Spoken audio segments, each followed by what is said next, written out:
Eric Yacimel Adán Suárez hace la siguiente pregunta. ¿Qué significado tienen los 12 puntos del gobierno chino para alcanzar la paz en Ucrania? ¿Es un modo de postergar el enfrentamiento militar con Estados Unidos?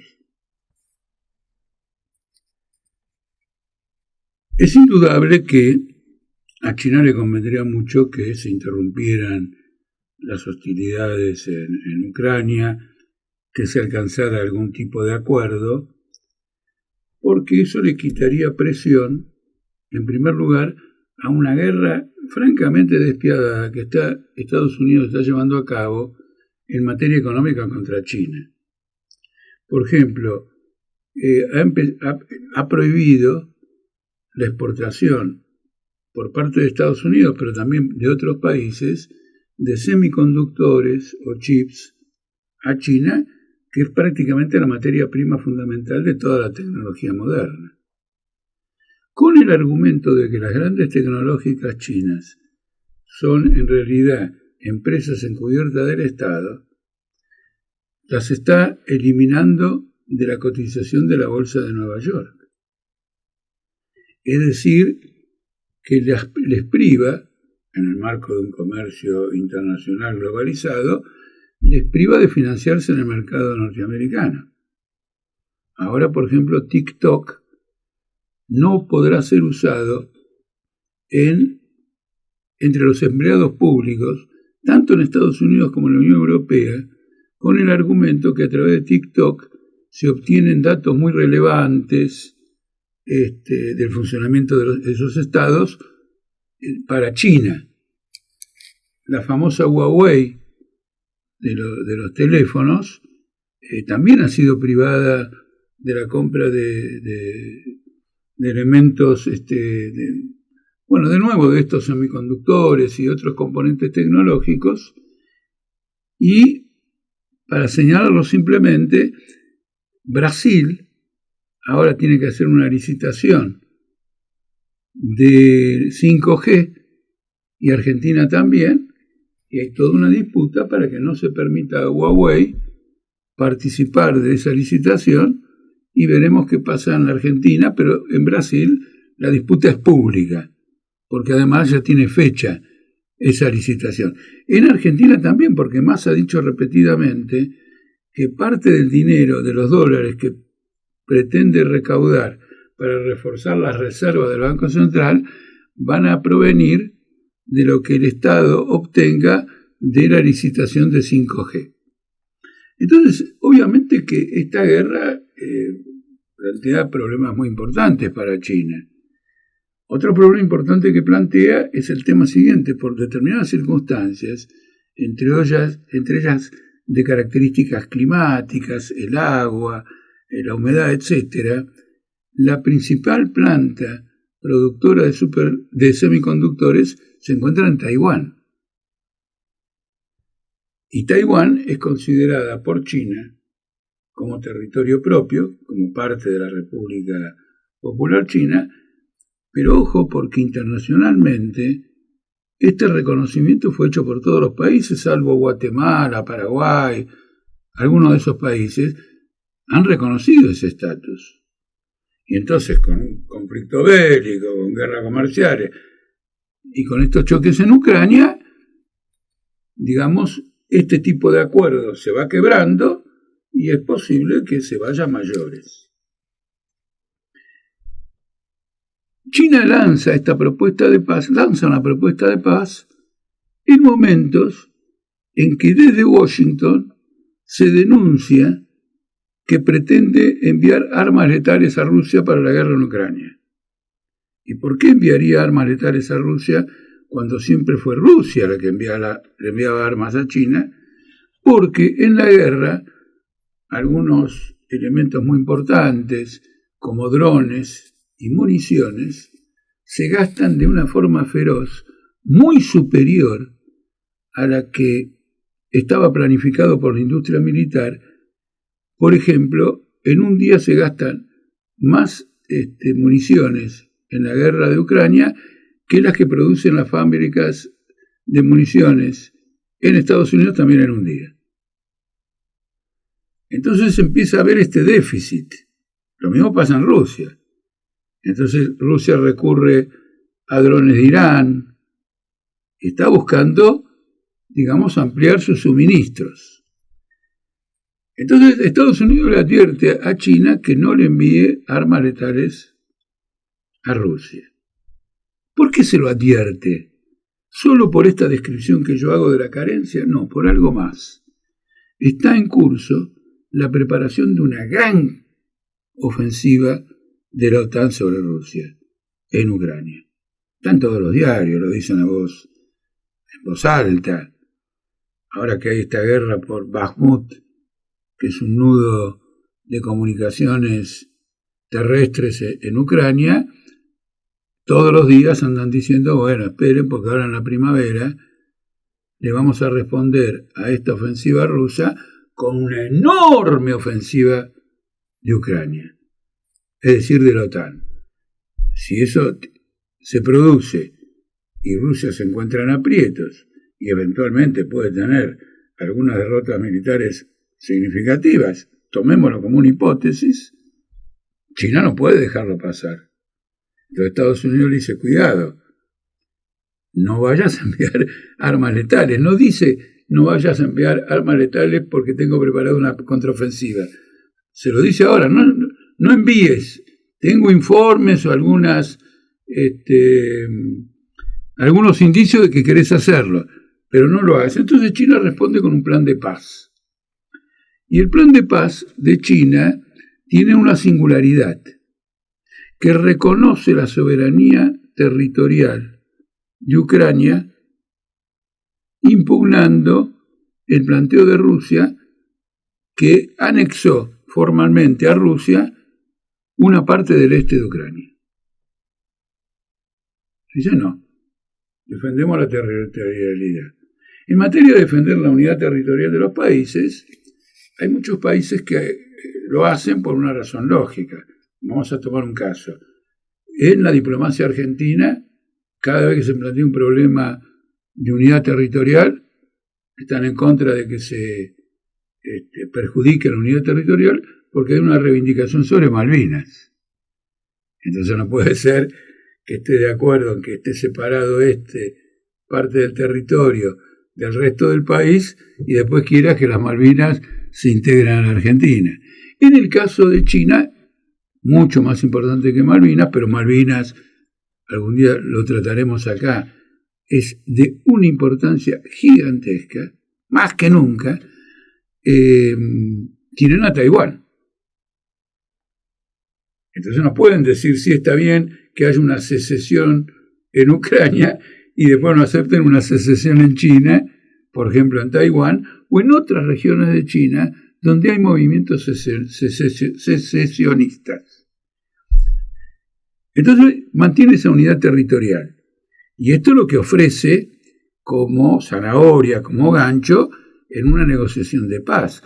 Por ejemplo, el presidente de Ucrania, Zelensky, respondió diplomáticamente, no hay que tomarlo la palabra en serio, respondió que quiere tener una discusión con el gobierno de China. Porque el pretexto que tiene es que, reconoce la cuestión esta de tipo territorial. El problema de la cuestión territorial de Ucrania ya fue discutido, ya fue resuelto en el papel, ya fue firmado antes de esta guerra y saboteado por la OTAN, que era convertir a Ucrania en una república federal. De manera que las poblaciones del oeste de Ucrania, que tradicionalmente están bajo la influencia polaca, en una época bajo la influencia del Imperio austrohúngaro, bajo la influencia de Alemania, convivan con las zonas industrializadas históricamente vinculadas al zarismo, a la Rusia zarista, ¿no es cierto?, a la Unión de Repúblicas Socialistas Soviéticas hasta la Segunda Guerra. Después de la Segunda Guerra, toda Ucrania quedó en el marco de la Unión Soviética. Ya se firmó ese acuerdo. Y Angela Merkel dijo hace poco que fue dilatando el tema de ese acuerdo porque quería darle tiempo a la OTAN y a Ucrania para prepararse para esta guerra que está desarrollándose ahora. ¿Qué decía ese acuerdo? Bueno, una república federal. Ese acuerdo es conocido como los acuerdos de Minsk. Y si lo sabotearon para poder empezar la guerra, volver a discutir esto y reconocer la vigencia de los acuerdos de Minsk sería una derrota fenomenal. Además, luego de una guerra, las garantías de un acuerdo cambian. Antes firmaban un papel y decían, garantizamos la unidad de Ucrania como república federal, y todo el mundo suponía que si un gobierno firma, hay que creerle. Ahora no. Ahora si llegaran a hacer un acuerdo sobre esto, se plantearían cuestiones enormes. ¿Y cómo sabemos que no lo vas a romper con otra invasión? ¿Y cómo sabemos que no vas a tratar de aprovechar el periodo del acuerdo para rearmar Ucrania y reiniciar la guerra? Y hay un punto fundamental que China no toca y que es un punto de negociación muy importante. Ucrania toda unida, con Crimea o sin Crimea. Porque históricamente, cuando Ucrania existía como nación, como un Estado independiente, Crimea era de Rusia, siempre fue de Rusia, porque el objetivo de la península de Crimea es poder instalar una base naval que le dé acceso a Rusia a lo que se llama las aguas calientes. ¿Por qué aguas calientes? Para que esa flota naval rusa pueda movilizarse incluso en invierno. Tiene bases en el norte que en invierno quedan paralizadas por el hielo, por todo el congelamiento, ¿no es cierto? ¿Qué va a pasar con Crimea? Ese es un objeto todo de discusión. Pero ya varios, antes de China, señalaron que Crimea debía ser objeto de una negociación particular, separada de la cuestión de Ucrania. Lo que China está diciendo es lo siguiente: no le vamos a dar armas letales a Rusia, queremos negociar, tenemos un plan de paz. Pero si hay una contraofensiva que pone en peligro la existencia del ejército ruso, etc., China va a cambiar de posición. No cabe ninguna duda. Y lo que está haciendo Estados Unidos es decirle, si vos te metés en esto, nosotros vamos por China. Este es el peligro que está encerrado acá. Porque China, en la presentación de este plan de paz, también lo que propone es que ahora haya un cese del fuego, que luego se sienten a discutir, que es decir, que se vaya desmilitarizando o descongelando la guerra en función de una negociación. No hay un espacio para eso. Estados Unidos está trabajando a muerte por esta contraofensiva. El último punto, perdonen la extensión. Este problema de la falta de municiones, de la falta de drones, de la falta de una serie de cosas en la industria militar, obedece a que toda la industria militar del último periodo se dedicó a la producción masiva de cosas sofisticadas, cohetes teledirigidos, satélites, no andar con municiones. Con municiones se peleaba en la Primera Guerra Mundial y en la Segunda Guerra Mundial, ¿no es cierto? Se ha producido esta crisis. Entonces las economías no están suficientemente preparadas. Son muchos los artículos en los diarios. Creo que nosotros fuimos uno de los primeros en advertirlo, que el mundo puede pasar en poco tiempo del estado económico actual a economías de guerra. Es decir, economías cuyo pivot fundamental sea la industria armamentista. Y eso entonces cambia todo el escenario. Porque realmente esta guerra, que ya tiene una extensión mundial, por el lado que se la mire, va a entrar en un proceso virtualmente irreversible.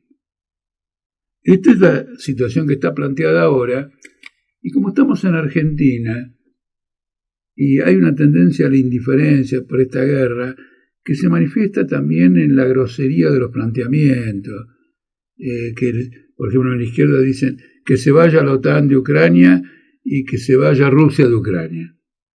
Bueno, muy bien. Hoy, por ejemplo, la temperatura acá en Buenos Aires es 35 grados, y si yo le digo vos salgo a la calle y le digo que se vaya el calor, nada. Nadie se va. ¿Por qué se van a ir? Las razones por las que entraron son poderosas. Entonces no se van a ir. Y mucho menos que se vayan de Ucrania y que queden afuera de Ucrania, pero que sigan. Que siga el ejército ruso con todo su armamento preparando otras guerras y que siga la OTAN en Europa del Este, aquí, allá, en el Asia, etcétera, preparándose. Es la mejor forma de decir, muchachos, sonó el gong. Tienen que ir al rincón a ver, tomen agua, que viene el próximo round. No es una política para terminar con la guerra. Y esa grosería en parte es reflejo de la falta de vínculo con los problemas internacionales y de la falta de una conciencia internacionalista. Entonces quiero decir que América Latina está fuertemente ya metida en esta guerra, porque hay episodios que lo demuestran. Por ejemplo, Brasil firmó un contrato de venta de tanques brasileños de la empresa Iveco, llamados Iveco Guaraní, con Filipinas. Como esos tanques tienen algunos componentes de Alemania, Alemania le prohibió a Brasil vender los tanques a Filipinas, en represalia al hecho de que Lula se negó a mandar municiones, precisamente lo que está faltando, a Ucrania. Y Lula se negó a mandar las municiones a Ucrania porque Lula no quiere que esta guerra continúe. No ve dónde está el interés de Brasil en que esta guerra continúe. Ahora con Argentina hay una situación mucho más grave. Porque claro, nos hemos acostumbrado tanto a decir, bueno, Malvinas ya terminó en el 82, pero hay noticias todos los días sobre Malvinas y las Fuerzas Armadas Argentinas. Noticias inconexas, perdidas en los diarios, nadie sabe a qué vienen. Bueno, yo les digo, el ejército argentino está buscando dotarse de nuevo armamento, porque desde el 82 hasta ahora ha sufrido el boicot de Gran Bretaña, que tiene los mismos componentes en las armas que tienen muchísimos países en el mundo. Entonces cuando Argentina quiere comprar algo, Gran Bretaña dice que no. Por ejemplo, Estados Unidos no le vende a Argentina armas. Cuando Estados Unidos es un gran vendedor de armas y se muere de ganas de vender armas para no disgustarse con Gran Bretaña. Entonces, en el ejército argentino hay un problema. Quieren tener casas, aviones, quieren tener el aspecto de un ejército normal, porque evidentemente un ejército relativamente destartalado es un componente de la crisis de todo el Estado capitalista, y ellos la quieren resolver. Entonces el otro día fue denunciado en el Congreso norteamericano que el gobierno argentino estaba por aceptar la instalación de una fábrica china para la fabricación de casas en Argentina y la venta en toda América Latina. Y cuando se discutió eso, la diputada o senadora que planteó todo esto armó un escándalo absolutamente fenomenal. Ella sabe que es mentira que China va a instalar una fábrica de producción de casas, aviones casas en Argentina, porque es un acontecimiento muy fuerte que no sería tolerado. Pero ella lo que advierte es que se los puede comprar a China. No instalar una fábrica acá, sino comprárselo a China. Porque los aviones chinos no tienen componente británico. Entonces, como ustedes ven, la burguesía argentina, el Estado, el aparato del Estado, no puede darle una salida a las Fuerzas Armadas, a las que se les pide que vayan a Rosario y que vayan a la frontera y que vayan acá y que repriman y que complementen con la gendarmería. No le pueden reconstituir una fuerza aérea. Entonces el gobierno argentino ha empezado a tomar medidas de sanciones de los vuelos a Malvinas y acaba de suspender, por ejemplo, el derecho de volar de San Pablo, Brasil, a Malvinas en forma directa o haciendo escala en Buenos Aires o en Córdoba. ¿A qué? ¿Por qué? ¿Estamos a punto de recuperar la Malvinas? ¿Alguien tiene condiciones de recuperar la Malvinas? No. Son sanciones vinculadas al bloqueo de Gran Bretaña al rearme de las Fuerzas Armadas Argentinas. En esta medida, que va a ir creciendo cada vez más, Argentina también se encuentra en la guerra.